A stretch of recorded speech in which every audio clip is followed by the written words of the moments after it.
سلام تا امروز پیام‌های متعدد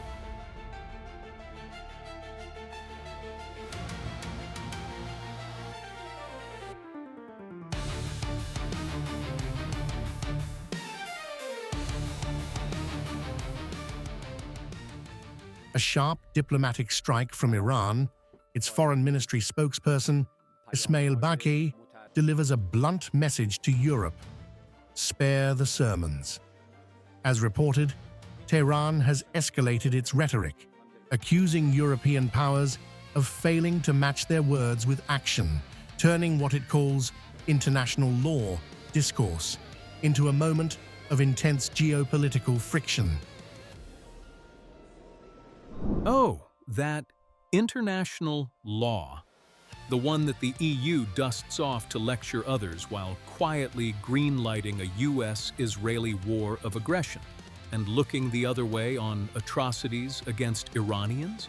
Spare the sermons.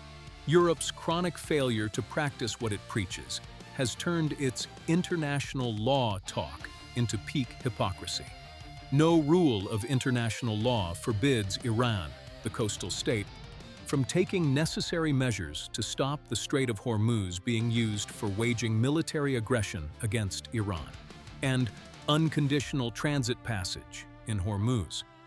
That fiction sailed the moment US-Israeli aggression brought US military assets into the strait's backyard.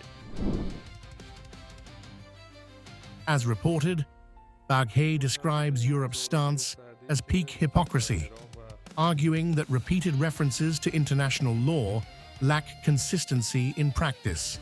The remarks come as a direct response to calls from European Union leadership, sharpening a growing war of words and signaling a widening gap between Tehran and European capitals over legal and strategic narratives.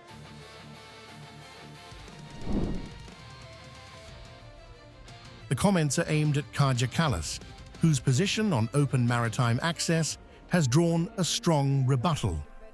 As reported, Iran frames these calls as selective, arguing that principles are being applied unevenly.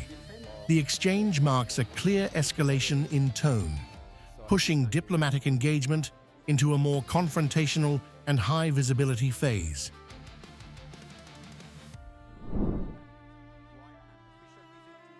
As reported, Tehran's message underscores rising frustration with what it sees as Western double standards, particularly amid ongoing regional tensions.